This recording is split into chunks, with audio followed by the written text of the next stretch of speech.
प्रियजन हो, पुन्हा एक वार मी आपल्या सर्वांचे येशू ख्रिस्ताच्या नावामध्ये हार्दिक स्वागत करत आहे. आजचा जो संदेश आहे तो 17व्या क्रमांकाचा संदेश आहे, ज्याचं शीर्षक आहे चौथे श्वापद आणि न्याय. आजचा जो संदेश आहे तो ख्रिस्ती या नात्याने अत्यंत महत्वाचा संदेश आहे आणि म्हणून हा संदेश जर आपल्याला आत्मसात करायचा असेल, व्यवस्थित ह्याच्यामध्ये जे संदेश किंवा शिक्षण जे देव आपल्याला देऊ इच्छितो हे जर आपल्याला समजायचं आहे, तर आपण देवाकडे विनंती केली पाहिजे की त्याने त्याचा पवित्र आत्मा आपल्यामध्ये पाठवून आपल्याला या गहन आणि गूढ गोष्टी समजण्यास मदत करावी. पुन्हा एक वार मी आपल्या सर्वांचे उपकार मानतो की तुम्ही दररोज या ठिकाणी देवाचं वचन ऐकण्याकरिता स्वतःला देवाशी जोडत आहात. देव आपणा सर्वांस आशीर्वाद देव. आपण संदेश ऐकण्या अगोदर प्रार्थना करूया. स्वर्गातील जिवंत परमेश्वर देवा, आजच्या दिवसाबद्दल या संधीबद्दल उपकार मानतो. परमेश्वरा, ह्या जगामध्ये खूप अशी लोक आहेत ज्यांना तुझ्याविषयी माहिती नाही आणि म्हणून परमेश्वरा त्यांचं आयुष्य जे आहे ते आयुष्य अपयशी ठरलेलं आहे. पण प्रेमळ पित्या, आम्हाला जाणीव झालेली आहे की तू आमचा तारण करता आहेस आणि तुझ्या प्रेमापोटी तू आम्हाला हे वचन शिकवत आहेस, जेणेकरून आम्ही अंधकारामध्ये नसून तर प्रकाशामध्ये चालावं आणि इतरांना देखील सत्याचा मार्ग दाखवावा. आणि म्हणून मागत आहोत परमेश्वरा की इथून पुढची वेळ आमचं अध्ययन जे आहे ते तुझ्या हातामध्ये घे. आम्हाला तू चालू, आम्हाला मार्गदर्शन कर. आम्हाला ज्ञान, बुद्धी, चातुर्य, कला, कौशल्य, इच्छाशक्ती ह्या सर्व गोष्टी पुरव, जेणेकरून तुझ्या वचनानुसार चालून तुला स्तुती आणि भक्ती मिळेल असंच होऊ दे. मागत आहोत परमेश्वरा की इथून पुढची वेळ आम्ही तुझ्या हाती सोपवून देत असताना आमच्या अंतःकरणामध्ये, आमच्या आयुष्यामध्ये कार्य कर, संजीवनी घडून यावी. आणि म्हणून परमेश्वरा मागत आहोत की तू आम्हाला मदत कर. जास्त काय मागावं जरी माहित नसलं तर सर्व गोष्टी आम्ही तुझ्या हाती सोपवून देत आहोत, कारण की नम्र विनंती येशूच्या नावात मागतो, म्हणून तो ऐक. आमेन. बंधू आणि भगिनींनो, आजचा हा जो संदेश आहे हा संदेश दानिएलच्या 7व्या अध्यायावरती आधारित आहे आणि हा 7वा अध्याय आज आपण पूर्ण करणार आहोत. तर आतापर्यंत आपण थोडक्यात पाहिलेलं आहे की दानिएल याच्या 7व्या अध्यायामध्ये 4 श्वापदे आहेत. पहिलं श्वापद जे आहे ते सिंहाने दर्शवलेलं आहे, जे बाबेलचं राज्य आहे, ज्याची कारकीर्द 605 ख्रिस्तपूर्व ते 539 ख्रिस्तपूर्व अशी आहे. त्याच्यानंतर आपण दुसरं श्वापद पाहिलं जे अस्वलासारखं आहे, जे मेदी पारसीचं राष्ट्र आहे. त्याची कारकीर्द 539 ख्रिस्तपूर्व ते 331 ख्रिस्तपूर्व अशी आहे. त्याच्यानंतर आपण असं पाहिलं की तिसरं श्वापद म्हणजे चित्त्यासारखं आहे, जे ग्रीसला दर्शवतं, ज्याची कारकीर्द 331 ख्रिस्तपूर्व ते 168 ख्रिस्तपूर्व अशी आहे. त्याच्यानंतर बंधू आणि भगिनींनो, आपण चौथ्या राष्ट्राविषयी शिकलो. त्या चौथ्या राष्ट्राचे आपण 2 भाग शिकलो. पहिला भाग जो आहे तो विधर्मी रोमचा आहे आणि त्याच्यामध्ये आपण 10 शिंगांविषयी शिकलो. त्याची कारकीर्द जी आहे ते 168 ख्रिस्तपूर्व ते 476 इसवी सन आहे. येशू ख्रिस्त त्या काळामध्ये जन्माला आला, त्यानं सेवा केली, त्याचा मृत्यू म्हणजे थोडक्यात येशू ख्रिस्त क्रूसावरती प्राण देता झाला. मग त्याच्यानंतर तो पुनरुत्थान देखील त्याच काळामध्ये झाला. त्याच्यानंतर आपण लहानच्या शिंगाविषयी शिकलो.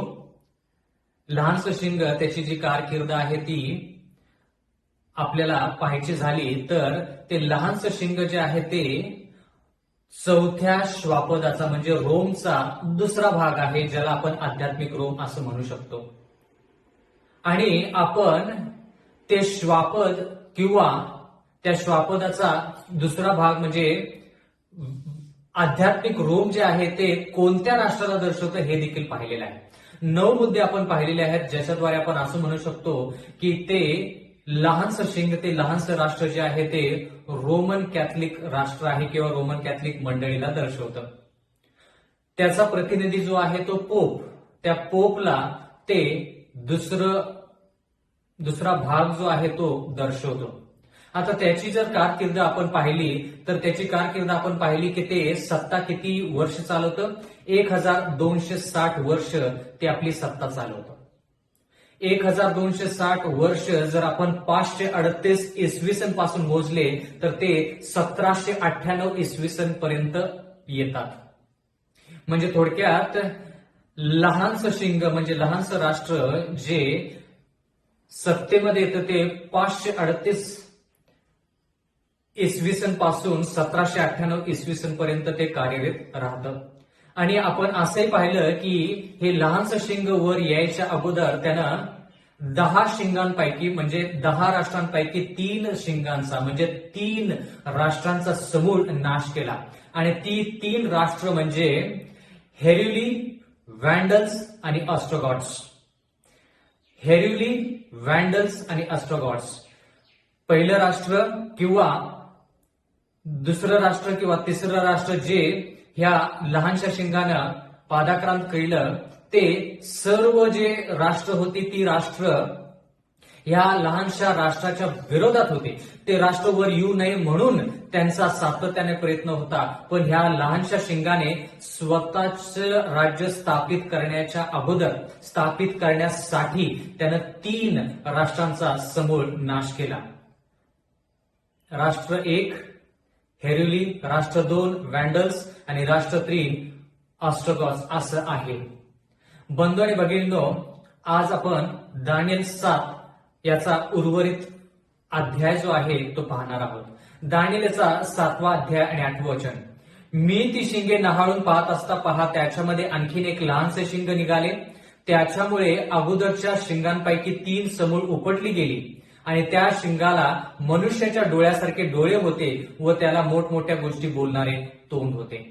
आता ह्या लहानशा शिंगाविषयी आपण बरंपैकी शिकलेलो आहोत, बरंच काही शिकलेलो आहोत. पण त्याला मनुष्यासारखे डोळे आहेत असं देवाचं वचन म्हणतं. तर मनुष्यासारखे डोळे म्हणजे काय? प्रगटीकरणाचा 5वा अध्याय आणि 6वं वचन. तेव्हा राजसन व 4 प्राणी यांच्यामध्ये व वडील मंडळ यांच्यामध्ये ज्याचा जणू काय वध करण्यात आला होता असा कोपरा उभा राहिलेला मी पाहिला. त्याला 7 शिंगे व 7 डोळे होते. ते सर्व पृथ्वीवर पाठवलेल्या देवाचे 7 आत्मे आहेत. देवाचं वचन म्हणतं की एक कोकरू वधलेलं प्रगटीकरणाच्या पुस्तकामध्ये योहान दृष्टांतामध्ये पाहतो. त्या कोकऱ्याला देखील या ठिकाणी लिहिलेलं आहे 7 डोळे आहेत. पण हे कोकरू जे आहे ते येशू ख्रिस्ताला दर्शवतं आणि डोळे म्हणजे येशू ख्रिस्ताची नजर, येशू ख्रिस्ताची जी पारख आहे किंवा येशू ख्रिस्त जो सर्वांवरती लक्ष देतो ते डोळ्याने दर्शवलेलं आहे. म्हणजे प्रत्येक हालचालीवरती येशू ख्रिस्ताचं लक्ष असतं. म्हणून त्या ठिकाणी असं लिहिलेलं आहे त्या कोकऱ्याला 7 डोळे होते. आता डोळे म्हणजे थोडक्यात लक्ष देणं किंवा प्रत्येक हालचालीवरती लक्ष देणं किंवा पाहणे. तर कोकऱ्याला देखील डोळे आहेत, पण ते कोकरू जे आहे ते दानिएल 7 मधलं श्वापद नाही किंवा दानिएल 7 मध्ये जे श्वापद आहे त्याचा दुसरा भाग जो आहे तो दुसरा भाग आध्यात्मिक रोम जो आहे तो आध्यात्मिक रोम नाही. येशू ख्रिस्त वेगळा आहे आणि आध्यात्मिक रोम वेगळा आहे. तर थोडक्यात दानिएलाला आपल्याला असं सांगायचं आहे की तेच शब्द जरी येशू ख्रिस्तासाठी ह्या श्वापदासाठी वापरले असले तरी देखील येशू ख्रिस्त म्हणजे ते श्वापद नाही.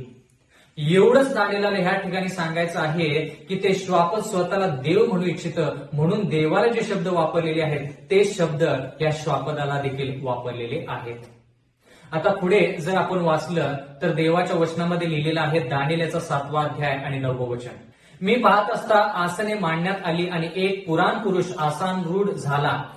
त्याचा पेहराव बर्फासारखा पांढरा होता.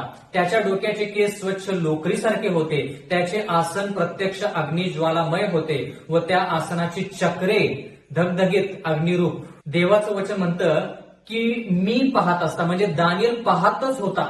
दानिएल हा दृष्टांत पाहतच होता की देवाच्या वचनामध्ये असं लिहिलेलं आहे, आसने मांडण्यात आली. म्हणजे लहानशा शिंगाकडं ज्यावेळेस दानिएल लक्ष देत होता त्यावेळेस देवाचं वचन म्हणतं की त्याला दृष्टांतामध्ये आसने आसने मांडलेली त्यानं पाहिलेली आहेत.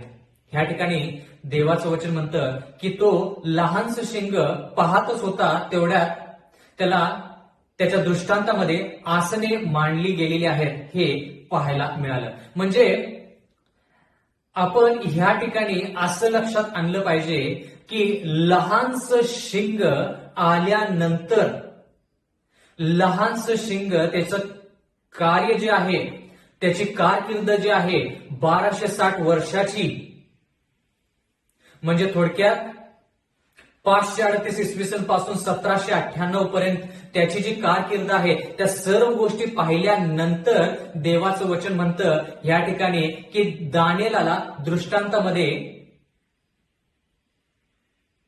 आसने मांडण्यात आलेली आहेत असं त्यानं पाहिलं. आसने मांडण्यात आलेली आहे असं त्यानं पाहिलं. आता ह्या ठिकाणी दानिएल 7:9 मध्ये लिहिलेलं आहे, मी पाहत असता आसने मांडण्यात आली आणि एक पुराण पुरुष आसानरूढ झाला. एक पुराण पुरुष आसानरूढ झाला. आता हा पुराण पुरुष कोण आहे? जर आपण दानिएल याचा 7वा अध्याय आणि 13व वचन वाचलं तर ह्या ठिकाणी आपल्याला कळेल की हा पुराण पुरुष कोण आहे. ज्यावेळेस तुम्ही लोकांना विचाराल की हा पुराण पुरुष कोण आहे, त्याचे केस लोकरी सारखे आहेत आणि त्याच्या पेहराव जो आहे तो, त्याचा पोशाख जो आहे तो बर्फासारखा आहे आणि सर्व गोष्टी जर तुम्ही त्यांना सांगितलं तर ते म्हणतील की हा येशू ख्रिस्त आहे. पण पुराण पुरुष दानिएल 7 याच्या 9व्या अध्यायामध्ये जो पुराण पुरुष आहे तो, त्याच्याविषयी आपल्याला जर जाणून घ्यायचं असेल तर दानिएल 7:13 मध्ये आपण ज्यावेळेस पाहतो त्यावेळेस इथं लिहिलेलं आहे, तेव्हा मी रात्रीच्या दृष्टांतात पाहिले तर आकाशातील मेघांवर आरूढ होऊन मानव पुत्रासारखा कोणी आला. आता मानव पुत्र म्हणजे आपल्याला माहित आहे, मानव पुत्र म्हणजे येशू ख्रिस्त. नवीन करारामध्ये येशू ख्रिस्ताला मानव पुत्र असं म्हटलेलं आहे, कारण की तो मानवाच्या रूपामध्ये आला. जरी तो 100% देव असला तरी तो 100% मानव देखील होता. आता बंधू आणि भगिनींनो, मानव पुत्र म्हणजे जर येशू ख्रिस्त आहे तर पुराण पुरुष आपण स्पष्टपणे म्हणू शकतो देव जो पिता जो आहे त्याला आपण पुराण पुरुष असं म्हणू शकतो. तर आता बंधू आणि भगिनींनो, ह्या ठिकाणी आपण असं पाहत आहोत दानिएलच्या 7व्या अध्यायामध्ये आणि 9व्या वचनामध्ये आसने मांडण्यात आली आणि पुराण पुरुष त्या ठिकाणी आसानरूढ झाला. पुराण पुरुष, आता पुराण पुरुष जो आहे तो आसानरूढ झाला म्हणजे तो त्याच्या सिंहासनावरती बसला, त्याच्या आसनावरती बसला. त्याचा पेहराव बर्फासारखा पांढरा होता, त्याच्या डोक्याचे केस स्वच्छ लोकरी सारखे होते, त्याचे आसन प्रत्यक्ष अग्निज्वालामय होते व त्या आसनाची चक्रे धधकत्या अग्निरूप होती. म्हणजे ह्या ठिकाणी आपण असं पाहत आहोत की ह्या पुराण पुरुष याच्या आसनाला, म्हणजे थोडक्यात देव जो पिता आहे त्याच्या आसनाला धधकती अग्निरूपे चक्रे आहेत. अग्निरूपे चक्रे आहेत. तुम्ही कधी असं आसन पाहिलेलं आहे का की त्याला चक्रे आहेत? बंधू आणि भगिनींनो, या ठिकाणी देवाचं वचन असं म्हणतं की त्याचा पेहराव जो आहे तो बर्फासारखा आहे, स्वच्छ, आणि त्याचे केस जे आहे ते लोकरीसारखे आहेत. लोकर जे आहे ते कोमलतेला दर्शवतं, लोकर. आणि देवाचं वचन म्हणतं की त्याचे आसन जे आहे ते अग्निज्वालामय आहे. अग्नी जे आहे ते अग्नी न्यायाला दर्शवते. देवाला माहित आहे आपण त्याच्यासाठी आहोत की नाही, पण आपल्याला त्याची जाणीव व्हावी म्हणून त्रास संकट ज्यावेळेस येतात ते त्रास संकट आपल्यासाठी न्याय याच्या रूपामध्ये येतात आणि तो न्याय जो आहे तो आपल्याला स्वतःला दाखवून देतो की आपण देवासंती आहोत की नाही. म्हणजे देवाच्या वचनामध्ये हे त्रास संकट जे आहे ते अग्नीने दर्शवलेले आहे, अग्नीने दर्शवलेले आहे. म्हणून पेत्र त्याच्या लिखाणामध्ये देखील म्हणतो की तुमचा आणि माझा विश्वास जो आहे तो अग्नीने परखलेल्या सोन्यापेक्षा जास्त मौल्यवान आहे. म्हणजे अग्नी कशाला दर्शवते? न्यायाला दर्शवते. बंधू आणि भगिनींनो, या ठिकाणी आपण जर पाहिलं तर देवाचे जे आसन आहे त्या आसनाला चक्रे आहेत. खूप लोकांना वाटतं की परमेश्वर पिता जो आहे त्याचं जे आसन आहे, त्याचं जे सिंहासन आहे ते परम पवित्र स्थानात किंवा महापरम पवित्र स्थानात किंवा महापवित्र स्थानामध्ये त्या आसनाला चक्रे नाहीत म्हणून ते आसन किंवा देव जो आहे तो परम पवित्र स्थानामध्येच आहे. नाही, तसं नाही. प्रियजन हो, जर आपण येशू ख्रिस्त आणि त्याचा पिता त्याची आसन त्याचा जर विचार केला तर त्यांच्या आसनाला चक्रे आहेत. म्हणजे थोडक्यात ज्यावेळेस प्रेषितांचे कृत्य याच्या 7व्या अध्यायामध्ये आपण वाचलं की स्टेफननं ज्यावेळेस संदेश दिला त्यावेळेस यहुदी लोकांना ते वचन जे आहे ते त्यांच्या मनाला खूप झोंबलं आणि म्हणून त्यांनी काय केलं, स्टेफनला धोंडमार करून त्याचे प्राण घेतले. प्राण जाण्याच्या अगोदर प्रकाशित वाक्याच्या 7व्या अध्यायामध्ये 54 पासून जर पुढे तुम्ही वाचाल तर त्या ठिकाणी तुम्हाला कळेल की स्टेफन आकाशाकडे आपली दृष्टी लावतो आणि त्याला तो त्या ठिकाणी येशू ख्रिस्त त्याच्या पित्याच्या उजव्या बाजूला उभा असलेला तो दिसतो. म्हणजे थोडक्यात येशू ख्रिस्त स्वर्गरोहण झाल्यानंतर ह्या गोष्टी ज्या आहेत ह्या गोष्टी स्टेफनला मरण्याच्या अगोदर पाहायला मिळतात. म्हणजे स्टेफन आपला प्राण देण्याच्या अगोदर तो आकाशातील दृष्टी लावतो आणि त्याला येशू ख्रिस्त त्याच्या पित्याच्या उजव्या बाजूला उभा आहे असा दिसतो.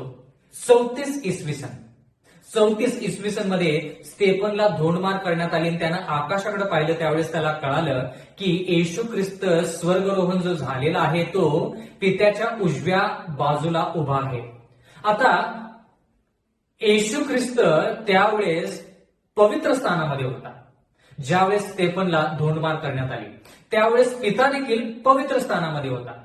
म्हणजे बंधू आणि भगिनींनो, जर आपण पाहिलं तर येशू ख्रिस्त ज्यावेळेस स्वर्गरोहण झाला तो पवित्र स्थानामध्ये गेला, पवित्र स्थानामध्ये गेला. आता तो सध्या कुठं आहे याच्याविषयी आपण जास्त शिकणार आहोत येणाऱ्या अध्यायामध्ये. पण तोपर्यंत देवाच्या वचनामध्ये आपण असं पाहत आहोत की त्याच्या आसनाला चक्रे आहेत. म्हणजे ते आसन एका ठिकाणाहून दुसऱ्या ठिकाणी जाऊ शकतं. आसन जे आहे ते देवाच्या अस्तित्वाला दर्शवतं. आसन जे आहे ते देवाच्या कार्याला दर्शवतं. आसन ह्या दोन गोष्टीला दर्शवतं. आज आपण त्याच आसनाला खुर्ची असं म्हणतो. आपण खूप वेळेस म्हणतो की हा मनुष्य या खुर्चीवरती बसलेला आहे, त्याच्यामध्ये ताकद आहे, त्या माणसाकडे ताकद आहे. ताकद आहे म्हणजे काय, त्याच्यामध्ये त्या खुर्चीमध्ये म्हणण्यापेक्षा त्या व्यक्तीमध्ये जोपर्यंत तो त्या खुर्चीवरती बसतो, जोपर्यंत त्याला ते पद मिळालेलं असतं, ते पद काय करतं, त्याचं कार्य दर्शवतं. तर त्याला जे पद मिळालेलं आहे, कोणत्याही खुर्चीवरती बसू देतो, पण त्याला जे पद मिळालेलं आहे ते पद त्याचं कार्य दर्शवतं, त्याचं अस्तित्व दर्शवतं. आणि म्हणून देवाच्या वचनामध्ये असं लिहिलेलं आहे की देव जो पिता आहे तो फक्त स्वर्गात नाही, देव जो पिता जो आहे तो सर्वत्र आहे. आणि म्हणून त्याच्या आसनाला, त्याच्या सिंहासनाला चक्रे आहेत असं देवाचं वचन म्हणतं. थोडक्यात मला तुम्हाला सांगू द्या, हे आपण स्थापित करणारच आहोत, हा मुद्दा आपण घेणारच आहोत. पण थोडक्यात मला तुम्हाला सांगू द्या की सध्या देव जो पिता, देव जो पुत्र जो आहे तो परम पवित्र स्थानामध्ये आहे. पण स्टेफनला ज्यावेळेस धोंडमार करण्यात आली त्यावेळेस त्यानं पाहिलं, आकाशामध्ये पाहिलं तर ते दोघेही पिता आणि पुत्र, देव जो पिता, देव जो पुत्र त्याला पवित्र स्थानामध्ये दिसले. मग ते पवित्र स्थानातून परम पवित्र स्थानामध्ये कसे गेले, तर त्यांचे आसने जे आहेत ते आसने त्यांना चक्रे आहेत आणि ते आसन एका ठिकाणाहून दुसऱ्या ठिकाणी ते जाऊ शकतं.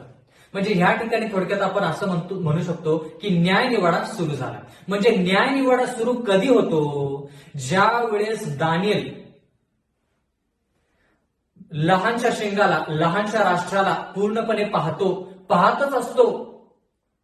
म्हणजे 476 नंतर ते लहानसं शिंग येतं आणि त्याची कारकीर्द कशी सुरू होते, 538 इसवी सन पासून सुरू होते.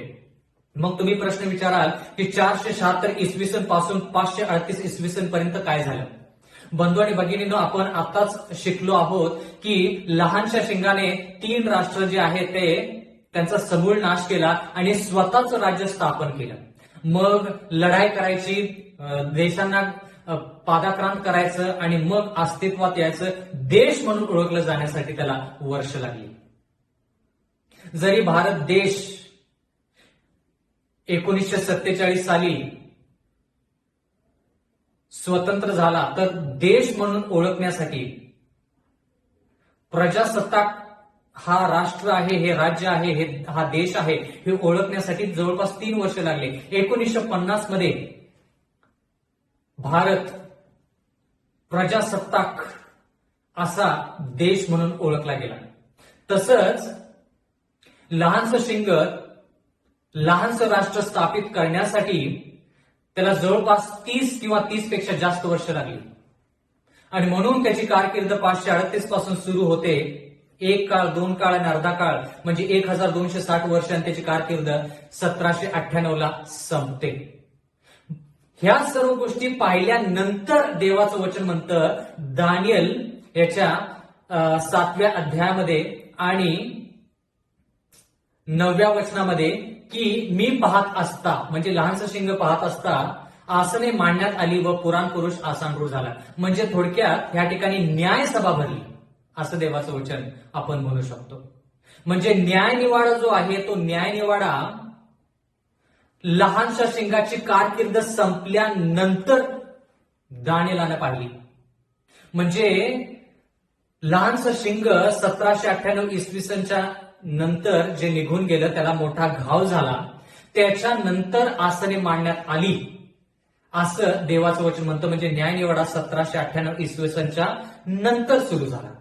बंधू आणि भगिनींनो, ह्या ठिकाणी लिहिलेलं आहे दानियल 7 याचा 10वा अध्याय. त्या समोरून अग्नी प्रवाह वाहत होते, हजारो लोक त्याची सेवा करीत होते, लाखो लोक त्याच्यासमोर उभे होते. न्यायसभा भरली, वह्या उघडल्या गेल्या. आता परत या ठिकाणी तर स्पष्टच लिहिलेलं आहे की न्यायसभा भरली आणि वह्या उघडल्या गेल्या. म्हणजे थोडक्यात न्याय जो आहे तो लहानशा शिंगाच्या कारकिर्दीच्या नंतर सुरू होतो.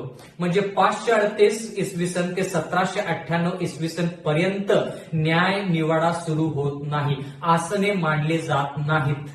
देवाचं वचन म्हणतं की मी पाहत असताना, म्हणजे दानियल ह्या गोष्टी लहानशा शिंगाविषयी पाहत असताना त्याच्यानंतर म्हणजे 1798 इसवी सनच्या नंतर न्याय निवाडा सुरू झाला. या ठिकाणी वह्या उघडण्यात आले. म्हणजे थोडक्यात लोकांनी केलेलं पाप, ती वही, लोकांनी चांगली कृत्य केलेली जी वही आहे ती कृत्य त्या वहीमध्ये लिहिलेली आहे. म्हणजे एक वही आहे ज्याच्यामध्ये लोकांनी पाप केलेलं आहे, ती एक वही आहे. दुसरी वही आहे ज्याच्यामध्ये लोकांचे चांगले कृत्य नमूद केलेले आहे, ही दुसरी वही झाली. आणि तिसरी वही म्हणजे थोडक्यात जीवनी पुस्तक. हे 3 पुस्तकं उघडण्यात आली आणि लोकांचा न्याय करण्यात आला. एवढंच नाही तर दानियल याच्या 7व्या अध्यायामध्ये 11व्या वचनामध्ये आपण पाहतो, त्यावेळी त्या शिंगातून निघालेला मोठा शब्द ऐकून मी पाहत असता त्या श्वापदाचा वध करण्यात आला, त्याचे शरीर छिन्न भिन्न करण्यात आले व ते जळावे म्हणून अग्नीत टाकण्यात आले, एवढे मी पाहिले. आपण असं म्हणू शकतो की लहानशा शिंगाविषयी दानियल पाहतच होता. दानियल 7वा अध्याय 7वं वचन आणि दानियल 7वा अध्याय 8व्या वचनामध्ये, ह्या 2 वचनामध्ये दानियल लहानशा शिंगाला पाहतच होता. पण देवाचं वचन म्हणतं 9व्या वचनामध्ये की आसने मांडण्यात आली, म्हणजे न्यायसभा भरली. मग न्यायसभा झाल्यानंतर किंवा थोडक्यात न्यायसभा जी आहे ती न्यायसभेच्या नंतरचं दृश्य जे आहे ते कोणतं आहे? परत देवाचं वचन म्हणतं त्यावेळी त्या शिंगातून निघालेला मोठा शब्द मी ऐकून पाहत असता त्या श्वापदाचा वध करण्यात आला. म्हणजे थोडक्यात 538 इसवी सन ते 1798 इसवी सन लहानसं शिंग, त्याच्यानंतर न्यायसभा भरली. न्यायसभा ज्यावेळेस संपते त्यावेळेस देवाचं वचन म्हणतं की ह्या श्वापदाला परत त्या दृष्टांतामध्ये आणलेलं आहे आणि ह्या श्वापदाचा नाश त्या दृष्टांतामध्ये दाखवलेला आहे. म्हणजे श्वापद, न्याय आणि परत श्वापद, म्हणजे श्वापदामध्ये दोन्हीच्या मध्ये न्याय होत आहे असं देवाचं वचन आपल्याला सांगतं. बंधू आणि भगिनींनो, ह्या ठिकाणी आपण असं पाहत आहोत, लहानसं शिंग त्याची कारकीर्द दाखवलेली आहे. त्याच्यानंतर लगेच न्यायसभा भरलेली असं दाखवलेलं आहे. त्या न्यायसभेमध्ये सर्वांचा, पूर्ण जगाचा न्याय होतो, पूर्ण जगाचा न्याय होतो. आणि त्याच्यानंतर आपण असं पाहत आहोत की न्याय झाल्यानंतर, म्हणजे थोडक्यात पूर्ण जगाचा न्याय जो होतो त्याच्यामध्ये ह्या श्वापदाचा, या लहानशा राष्ट्राचा देखील न्याय होतो. आणि देवाचं वचन म्हणतं की त्या न्यायाच्या नंतर ह्या श्वापदाला पूर्णपणे नष्ट केलं जातं. आता दानिएलचा 7वा अध्याय आणि 12 वचन. इतर श्वापदाविषयी म्हणाल तर त्यांचा अधिकार हरण करण्यात आला, तरी काही मुदतीपर्यंत काही काळ पावेतो त्यांचा प्राण वाचवण्यात आला. देवाचं वचन म्हणतं की एका पाठीमागून एक हे श्वापद निघून गेले, पण जरी त्यांचे राष्ट्र निघून गेले तरी काही काळासाठी त्यांचे प्राण वाचवण्यात आले. म्हणजे थोडक्यात बाबेलचं जे राष्ट्र आहे ते निघून गेल्यानंतर मेदी पारसीचं राष्ट्र आलं, पण देवाचं वचन म्हणतं की बाबेलचं राष्ट्र निघून जरी गेले तर त्याचे प्राण वाचवण्यात आले. कसे वाचवण्यात आले? मग मेदी पारशीचं राष्ट्र गेलं तर देवाचं वचन म्हणतं की बाबेल आणि मेदी पारशीचं जे राष्ट्र आहे त्याचे थोडे प्राण वाचवण्यात आले. मग बाबेल गेलं, मेदी पारशी गेलं, मग ग्रीस गेलं, तरी देखील देवाचं वचन म्हणतं की त्या राष्ट्रांचे प्राण थोडे वाचवण्यात आले. तर त्याचे प्राण वाचवण्यात आले म्हणजे काय? बंधू आणि भगिनींनो, जरी राष्ट्र निघून गेले तर त्याचे गुणधर्म जे आहेत ते गुणधर्म निघून गेले नाहीत. बाबेलचं राष्ट्र जरी नष्ट झालं तर त्याचे गुणधर्म कोणी घेतले? मेदी पारशीने घेतले. मग बाबेल आणि मेदी पारशी जरी निघून गेले तर मेदी पारशी आणि बाबेलचे गुण कोणी घेतले? ग्रीसने घेतले.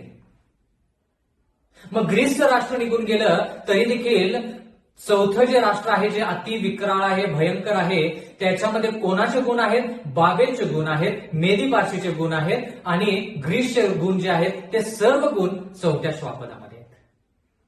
म्हणजे थोडक्यात मेदी पारशी म्हणतं बाबेलला की बाबेल तू काहीच केलं नाहीस देवाच्या विरुद्ध, मी बघ तुझ्यापेक्षा जास्त वाईट गोष्टी देवाच्या नजरेमध्ये करतो. आणि म्हणून बाबेलपेक्षा वाईट गुण मेदी पारशीमध्ये, म्हणजे बाबेलचे गुण मेदी पारशीने घेतले, स्वतःचे गुण तर वाईट आहेतच. मग मेदी पारशी निघून गेलं त्यावेळेस ग्रीस म्हणाले की मेदी पारशी तुम्ही देवाविरुद्ध काहीच केलं नाही, मी किती वाईट करतो बघा. मग ग्रीसमध्ये बाबेल आणि मेदी पारशीचे गुण ग्रीसमध्ये आले. म्हणजे थोडक्यात काय, राष्ट्र निघून गेले पण त्या राष्ट्राचे प्राण कसे वाचवले ते आपण पाहतो. त्या राष्ट्राचे प्राण म्हणजे त्या राष्ट्राचे गुणधर्म येणाऱ्या राष्ट्रामध्ये आलेत किंवा आहेत हे आपण पाहत आहोत. बाबेल जरी गेलं तर त्याचे गुणधर्म मेदी पारशीमध्ये राहिलेच. मेदी पारशी बाबेल गेलं तरी देखील त्याचे गुणधर्म ग्रीसमध्ये, ग्रीस गेलं, मेदी पारशी गेलं, बाबेल गेलं, ते सर्व गुणधर्म चौथ्या श्वापदावर. म्हणून चौथं श्वापद जे आहे ते सर्वात भयंकर, विक्राळ, लोखंडी दात, पितळीची नखे, सर्व खाऊन सुराकरी आणि पायाखाली तुडवते असं देवाचं वचन होतं. कारण की का, सर्व जे गुण वाईट जे आहेत बाकीच्या राष्ट्रांमध्ये ते सर्व गुण या लहानशा शिंगामध्ये, लहानशा राष्ट्रामध्ये आहेत. दानिएलचा 7वा अध्याय आणि 13 वचन. तेव्हा मी रात्रीच्या दृष्टांतात पाहिले तर आकाशातील मेघावर आरूढ होऊन मानवपुत्रासारखा कोण आला, तो त्या पुरुषाकडे आला व त्याने त्याच्याजवळ नेले. देवाचं वचन म्हणतं परत की मानवपुत्र आला आणि त्याला पुरुषाकडे नेण्यात आले. म्हणजे थोडक्यात न्यायनिवाडा करण्यासाठी. म्हणून बंधू आणि भगिनींनो, आजचं जे वचन आहे हे आजचं वचन मुद्दाम ह्या वचनाला मी असं शीर्षक दिलेलं आहे, चौथे श्वापद आणि न्याय. चौथे श्वापद आणि न्याय म्हणजे चौथ्या श्वापदाचा आणि न्यायनिवाडाचा, पूर्ण जगाचा न्यायनिवाडा जो आहे तो न्यायनिवाडा कसे संबंधित आहेत हे आपण या ठिकाणी पाहत आहोत. बंधू आणि भगिनींनो, मला पुढे जाण्याच्या अगोदर मला तुम्हाला हे सांगू द्या की हे चौथं श्वापद जे आहे ना, हे चौथं श्वापद देव असंही म्हणू शकला असता की हे चौथं श्वापद निघून गेलं, सर्व झालं आणि मग न्यायनिवाड्याविषयी सांगितलं असतं. पण देवाला काय करायचंय, श्वापदाविषयी सांगत असतानाच न्यायनिवाडा देवाने दाखवला. कोणाला? दानिएलला. मग न्यायनिवाडा दाखवत असतानाच परत त्यानं श्वापदाकडे नेलं, सांगितलं की हे श्वापद न्यायनिवाड्याच्या नंतर नष्ट होणार. म्हणजे थोडक्यात देवाला आपल्याला हे सांगायचं आहे की हे चौथं श्वापद जे आहे त्याचा प्रभाव, बंधू आणि भगिनींनो, ह्या लहानशा राष्ट्राचा प्रभाव आपल्या, तुमच्या आणि माझ्या न्यायनिवाड्यावरती होतो हे दाखवण्याकरिता देवाने मुद्दाम न्यायनिवाड्याचं जे दृश्य आहे ते श्वापदाला दाखवताना मध्ये आणलं, जेणेकरून आपण श्वापदाकडे पण लक्ष देऊच, पण जास्त लक्ष आपलं कुठं पाहिजे? न्यायनिवाड्याकडे.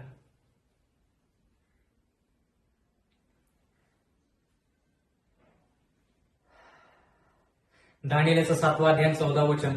सर्व लोक, सर्व राष्ट्र व सर्व भाषा बोलणारे लोक यांनी त्याची सेवा करावी म्हणून त्याला प्रभुत्व, वैभव व राज्य ही दिली. त्याचे प्रभुत्व अक्षय व अढळ आहे, त्याचे राज्य अविनाशी आहे. म्हणजे थोडक्यात चौथे श्वापद म्हणजे लहानसं शिंग जे आहे ते दानिएल पाहतच होता. लगेच त्याला कोणतं दृश्य दाखवण्यात आलं? आसने मांडण्यात आली आणि न्यायसभा भरली. ते झाल्या परत त्याला लगेच कोणतं दृश्य दाखवण्यात आलं की ते जे लहानसं राष्ट्र आहे ते लहानसं राष्ट्र, त्याच्यापासून सत्ता काढून घेण्यात आली, त्याला छिन्न भिन्न करण्यात आलं आणि मग ती सत्ता कोणाला देण्यात आली? देवाच्या लोकांना देण्यात आली. देवाच्या लोकांना ती सत्ता देण्यात आली. आणि ती सत्ता कशी आहे? अढळ आहे. आणि देवाचं राज्य कसं आहे? अविनाशी आहे, असं देवाचं वचन म्हणतं. दानिएलचा 7वा अध्याय आणि 15 वचन. मग मी दानिएल तर असा झालो की माझ्या ठाई माझा जीव घाबरा झाला. माझ्या डोक्यात घोळणाऱ्या दृष्टांतामुळे मी चिंताक्रांत झालो. म्हणजे हे विचार करत होता दानिएल, ह्या सर्व गोष्टी दानिएल पाहत होता आणि तो चिंताक्रांत झाला. त्याच्या मनाला तळमळ लागली. मग पुढे काय झालं? दानिएलचा 7वा अध्याय आणि 16 वचन. जवळ उभे असलेल्यांपैकी एकाकडे मी गेलो व ह्या सर्व गोष्टींचे मर्म त्याला विचारले, तेव्हा त्याने मला ते कथन केले व ह्या सर्व गोष्टींचा अर्थ मला समजावून सांगितला. म्हणजे थोडक्यात दानिएलला ह्याच्याविषयी खूप शिकायचं होतं की देवानं लहानसं शिंग दाखवलं, लहानसं राष्ट्र दाखवलं, मग लगेच दृष्ट कशाचं? न्यायसभेचं. मग न्यायसभेचं दृश्य झाल्यानंतर लगेच परत ह्या श्वापद म्हणजे ह्या लहानशा राष्ट्राचा वध किंवा थोडक्यात पराजय याच्याविषयी सांगितलं. आणि सत्ता देवाच्या लोकांना देण्यात आली. येशू ख्रिस्ताला परत ती सत्ता मिळाली. हे आपण दानिएल 2 प्रमाणे म्हणू शकतो. म्हणजे हात न लागता जो दगड आला आणि त्या पुतळ्याच्या पायावरती येऊन आदळला आणि त्या पुतळ्याचे पूर्णपणे नष्ट झाले. पूर्णपणे तो पुतळा नष्ट झाला आणि तो पाषाण जो आहे तो पाषाण मोठा झाला आणि ते पाषाण म्हणजे येशू ख्रिस्ताचं राज्य. तोच संदर्भ ह्या ठिकाणी आहे बंधू आणि भगिनींनो. श्वापदाचा ज्यावेळेस वध होतो त्यावेळेस त्याचं राष्ट्र काढून घेण्यात येतं आणि सत्ता जी आहे ते देवाच्या लोकांना मिळते. म्हणजे येशू ख्रिस्ताचं राज्य जे आहे ते अविनाशी आहे आणि ते राज्य स्थापन होतं. या ठिकाणी देवाचं वचन म्हणतं की याच्याविषयी जास्त माहिती विचारण्यासाठी दानिएल काही लोकांकडे गेला. पण त्या ठिकाणी जर आपण पाहिलं की हे लोक कोण होते, तर हे स्वर्गदूत होते. आणि त्या स्वर्गदूताने येऊन दानिएलला हे जे कथन आहे, हे जे दृष्टांत आहे, त्याचा अर्थ जो आहे तो थोडक्यात सांगितला. दानिएलचा 7वा अध्याय आणि 17 वचन. दानिएलचा 7वा अध्याय आणि 17 वचन. ती मोठाली 4 श्वापदे पृथ्वीवर उदयास येणारे 4 राजे होत. म्हणजे थोडक्यात या ठिकाणी अर्थ दृष्टांत आहे, आता त्याचा अर्थ सांगण्यात येत आहे. 4 श्वापदे म्हणजे 4 राष्ट्र. दानिएल 7:18 मध्ये लिहिले आहे, तथापि परात्पर देवाचे जे पवित्र जन त्यांचं राज्य, त्यांना राज्य प्राप्त होईल. ते राज्य सर्व काळ युगानुयुग त्यांच्या ताब्यात राहील. म्हणजे येशू ख्रिस्त ज्यावेळेस दुसऱ्या वेळेस येईल त्यावेळेस हे सर्व जे राष्ट्र आहेत ह्या जगामध्ये ते सर्व निघून जातील आणि येशू ख्रिस्ताचं राज्य ह्या ठिकाणी स्थापित होईल. आणि ते राज्य तो कोणाला देणार आहे? देवाच्या लोकांना देणार आहे. देवाच्या लोकांना ते राज्य देणार आहे. बंधू आणि भगिनींनो, त्याचा अर्थ असा का की येशू ख्रिस्ताकडे सध्या राष्ट्र किंवा राज्य नाही? कारण की देवाचं वचन म्हणतं श्वापदाकडून ह्या लहानशा राष्ट्राकडून सत्ता काढून घेण्यात येईल आणि सत्ता कोणाला देण्यात येईल, राज्य कोणाला देण्यात येईल, प्रभुत्व कोणाला देण्यात येईल, देव येशू ख्रिस्ताने त्याच्या लोकांना. म्हणजे सध्या येशू ख्रिस्ताकडं सत्ता किंवा राज्य नाही का? बंधू आणि भगिनींनो, राज्य जर आपण एखाद्या ठिकाणाला किंवा एखाद्या गोष्टीला जर राज्य म्हणायचं तर त्या ठिकाणी 3 गोष्टी पाहिजेत. 1, त्या राज्यामध्ये राजा पाहिजे. 2, त्या राज्यामध्ये लोक पाहिजेत. आणि 3, त्या राज्याला ठिकाण पाहिजे किंवा जागा पाहिजे. ह्या 3 गोष्टी असल्या तर मग ते राज्य आपण असं म्हणू शकतो. आता देव जो पिता किंवा देव जो येशू ख्रिस्त आहे त्याच्याकडं ठिकाण आहे स्वर्ग किंवा यरुशलेम शहर, जे नंतर स्वर्गातून खाली येणार आहे. ते यरुशलेम शहर म्हणजे ठिकाण आहे. राजा कोण आहे? येशू ख्रिस्त स्वतः आहे. पण त्याच्याकडे सध्या कोण नाहीये? लोक नाहीयेत. म्हणजे थोडक्यात तुम्ही आणि मी किंवा पवित्र लोक जे आहेत ते अजून त्याला मिळालेले नाहीत. पण ज्यावेळेस तो दुसऱ्या वेळेस येईल त्यावेळेस तो न्यायनिवाडा केलेल्या जो न्यायनिवाडा त्याने केलेला आहे लोकांचा, त्या पवित्र लोकांना तो काय करेल? ती सत्ता देईल. म्हणजे त्याचं राज्य काय होईल? पूर्ण होईल. बंधू आणि भगिनींनो, तुम्ही योहान 14 मध्ये वाचलेलंच असेल की येशू ख्रिस्त म्हणतो की मी माझ्यावरती विश्वास ठेवता, पित्यावरती विश्वास ठेवता तसा माझ्यावरती विश्वास ठेवा. माझ्या पित्याच्या घरात भरपूर असे घर आहेत, भरपूर अशी जागा आहे. मग जागा जर त्याच्याकडे आहे तर मग तो काय करत आहे नेमकं? म्हणजे थोडक्यात जसं आपण म्हणालो, राज्य म्हटल्यानंतर त्या ठिकाणी राजा पाहिजे. तर येशू ख्रिस्त राजा आहे.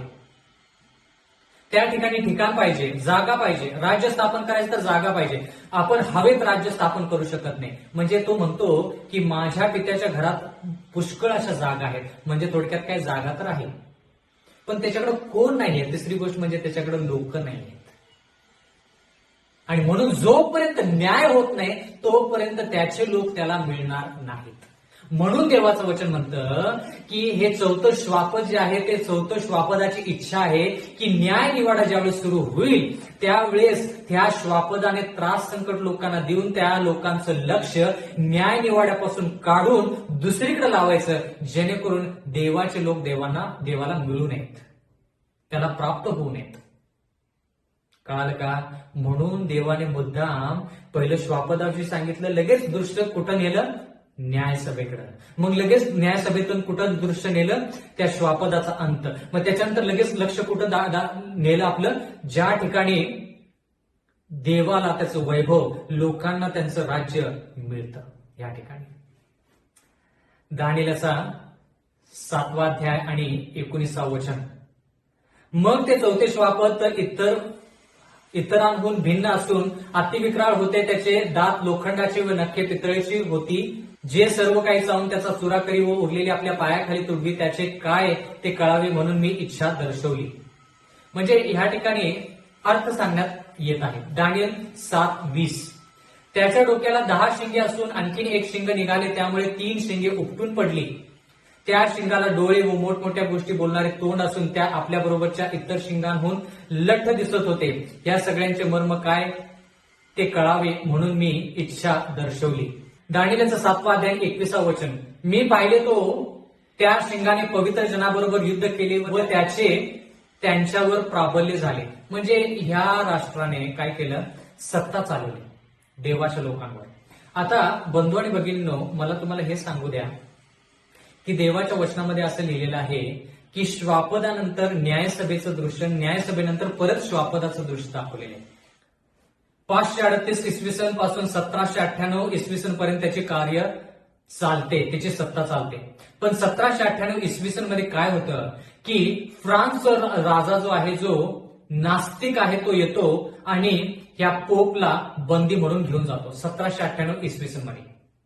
मग तसं झाल्यानंतर हा पोप जो आहे त्याची सत्ता थोड्या काळासाठी काढून घेतली जाते. त्याच्यानंतर न्यायसभा सुरू होते. पण न्यायसभा सुरू झाल्यानंतर परत ह्या पोपला, परत ह्या लहानशा राज्याला, लहानशा शिंगाला सत्ता मिळते. म्हणजे परत हे राज्य स्थापित होतं. आणि मग काय करतं, पवित्र लोकांचा जेर करतं, पवित्र लोकांच्या विरोधात जातं. येणाऱ्या काळामध्ये बंधू आणि भगिनींनो, जसं हे लहानसं शिंग वर आलेलं आहे सध्या 1798 इसवी सनच्या नंतर, हे राष्ट्र पूर्णपणे जगावरती आता सत्ता चालवण्याचा प्रयत्न करत आहे. परत एकदा, जेणेकरून आपलं जे लक्ष आहे ते न्यायनिवाड्याकडे न लागता दुसरीकडे जगी गोष्टीकडे लागावं, अशी ह्या लहानशा राष्ट्राची इच्छा आहे. आपण लोकांच्या विरोधात नाही, पण त्यांचे जे विचार आहेत, त्यांची जी जीवनशैली आहे, त्यांचे जे कार्य आहे, त्यांचे जे योजना आहे, जे देवाच्या विरोधात आहे, त्या योजनेच्या विरोधात आपण आहोत. आपण लोकांच्या विरोधात नाही. तो कोणत्याही धर्माचा व्यक्ती असू दे, कोणत्याही मंडळीमधला व्यक्ती असू दे, येशू ख्रिस्ताने त्याच्यासाठी प्राण दिले, आपणही त्यांच्यासाठी प्राण दिले पाहिजेत. पण सत्य जे आहे ते सत्य आपण त्यांना दाखवलं पाहिजे आणि त्यांचा आपण बचाव केला पाहिजे. बंधू आणि भगिनींनो, आपण पुढे वाचूया. या ठिकाणी देवाचं वचन म्हणतं, दानियेलचा 7वा अध्याय आणि 23वा वचन.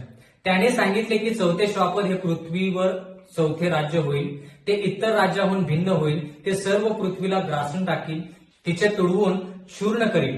एवढंच नाही, दानियेल 7:24 मध्ये लिहिलेलं आहे, आता 10 शिंगांविषयी विचारशील तर त्या राज्यातून 10 राजे निघतील आणि त्यानंतर आणखीन एक राजा निघेल. तो त्या पूर्वीच्या राजाहून भिन्न असून तिघा राजांना पादाक्रांत करेल. म्हणजे थोडक्यात ह्या ठिकाणी अर्थ सांगण्यात येत आहे की लहान शिंग येण्या अगोदर ते बाकीच्या 3 राष्ट्रांना, बाकीच्या 3 शिंगांना, 3 राष्ट्रांना पराजय कसं करतात. एवढंच नाही तर पुढे लिहिलेलं आहे दानियेल 7:25 मध्ये, तो परात्पर देवाच्या विरुद्ध गोष्टी बोलेल आणि परात्पर देवाच्या पवित्र जनास जेर करेल. तो नेमलेल्या सणात व घालून दिलेल्या शिस्तीत बदल करण्यास पाहिल. 1 काळ, 2 काळ व अर्धा काळ ते त्याच्या कब्जात राहतील. म्हणजे 1260 वर्षाची कारकीर्द ह्या ठिकाणी आपण पाहता. त्याच्यानंतर दानियेल 7:26 मध्ये लिहिलेलं आहे, पण न्यायसभा भरेल, त्याचे प्रभुत्व काढून घेतील, त्याचा नाश करतील व त्याचा कायमचा नयनाट करतील. आता बंधू आणि भगिनींनो, हे जे राष्ट्र आहे, हे लहानसं राष्ट्र जे आहे, असं देवाचं वचन म्हणत नाही की हे लहानसं राष्ट्र 5वे श्वापद आहे, असं देवाचं वचन म्हणत नाही. 4च श्वापदे आहेत, पण त्या 4थ्या श्वापदाचे 2 भाग आहेत. पहिला भाग जो आहे तो विदर्भी रोम, ज्याची कारकीर्द 168 ख्रिस्तपूर्व ते 476 इसवी सन पर्यंत आहे. आणि दुसरा जो भाग आहे तो आध्यात्मिक रोम, ज्याला आपण पोपची सत्ता म्हणतो, ज्याची कारकीर्द 538 इसवी सन पासून 1798 इसवी सन पर्यंत आहे. त्याच्यानंतर त्याला बंदी म्हणून घेऊन जातात, त्या पोपला बंदी म्हणून घेऊन जातात, त्याला कैद करतात. पण त्याच्यानंतर तो पोप परत सुटलेला आहे किंवा त्याची सत्ता त्याला परत मिळालेली आहे आणि आता तो पूर्ण जोमाने काय करत आहे, देवाच्या योजनेच्या विरुद्ध कार्य करत आहे. म्हणजे थोडक्यात जो न्यायनिवाडा सध्या सुरू आहे, ज्याच्याविषयी आपण 8व्या आणि 9व्या अध्यायामध्ये शिकणार आहे, त्या न्यायनिवाड्याच्या काळामध्ये तो लोकांचं लक्ष न्यायनिवाड्यापासून काढून जगिक गोष्टीकडे लावत आहे. म्हणून देवाचं वचन म्हणतं की ह्या लहानशा शिंगाकडे आपण लक्ष दिलं पाहिजे, कारण की हे लहानसं शिंग आपल्या सार्वकालिक जीवनाशी खेळ करत आहे, सार्वकालिक जीवनाशी खेळ करत आहे. दानियेलचा 7वा अध्याय 27वा वचन, राज्य, प्रभुत्व, संपूर्ण आकाशाखालील राज्यांचे वैभव ही परात्पर देवाची प्रजा, हे जे पवित्र जन ह्यांना देण्यात येतील. त्याचे राज्य सनातन आहे, सर्व सत्ताधीश त्याची सेवा करतील आणि त्याचे अंकित होतील. आणि देवाचं वचन म्हणतं ह्या ठिकाणी की परत देवाला हे सांगायचं आहे की दानियेला, तू घाबरू नको, तू चिंताक्रांत आहेस, तुला भीती वाटत आहे, तू पाहिलेला आहेस की पवित्र लोकांचा जेर कसा केला जाईल. पण दानियेला, मी तुला धीर देत आहे की हे जे श्वापद आहे, हे लहानसं राष्ट्र आहे, ते नष्ट होणार आहे आणि मी आल्यानंतर मी सत्ता मिळवणार आहे. माझं राज्य अविनाशी आहे आणि देवाचे लोक त्या राज्यामध्ये प्रभुत्व आणि न्याय करतील, प्रभुत्व आणि न्याय करतील. बंधू आणि भगिनींनो, दानियेल 7:28 मध्ये आपण असं पाहत आहोत, ह्या गोष्टींचे कथन येथे संपले. मी दानियेल ह्या कल्पनांनी व्याकुळ झालो आणि माझी शर्या पलटली, तरी मी हे सर्व आपल्या मनात ठेवले. देवाचं वचन म्हणतंय की दानियल या सर्व गोष्टी पाहून तो चिंताक्रांत झाला, पण त्याचं मन जरी व्याकुळ झालं तर त्याने ह्या सर्व गोष्टी मनात ठेवल्या, म्हणजे त्याच्यावरती तो विचार करत आहे. प्रियजन हो, आपणही या सर्व गोष्टी शिकल्यानंतर आपण त्याच्यावरती मनन केलं पाहिजे, म्हणजे देव आपल्याला काय करेल, जास्त ज्ञानामध्ये भर पाडेल. प्रियजन हो, माझी अशी आशा आहे की हा 7वा अध्याय जो आहे तो आपल्याला व्यवस्थित कळालेला आहे, आणि विशेष करून आजचा संदेश ज्याच्यामध्ये आपण असं पाहत आहोत की लहानसं राष्ट्र याच्याविषयी दृश्य दाखवलेलं असताना लगेच आपण त्याच्यानंतर न्यायसभा भरलेली असं दृश्य पाहतो. म्हणजे न्यायसभा कधी भरते, लहानच्या शिंगाची कारकीर्द संपल्यानंतर. पण न्यायसभा भरल्यानंतर परत हे लहानसं शिंग सत्तेमध्ये येतं आणि लोकांचा न्याय निवाडा जो होत आहे त्या न्याय निवाडापासून लोकांचं लक्ष विचलित करण्याचा प्रयत्न करतात.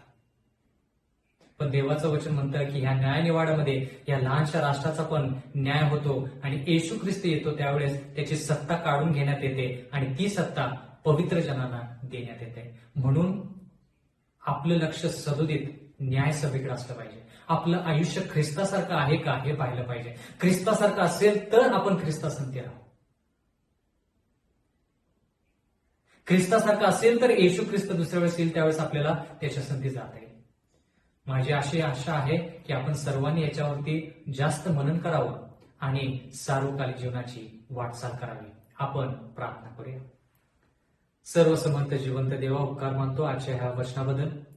मागत आहोत परमेश्वरा की जरी आम्ही ह्या श्वापदाविषयी शिकत असलो तरी आमचं लक्ष येशू ख्रिस्ताकडे आणि न्याय निवाड्याकडे असावं. परमेश्वरा, हा न्याय निवाडा जो आहे तो अत्यंत गरजेचा आहे, महत्वाचा आहे.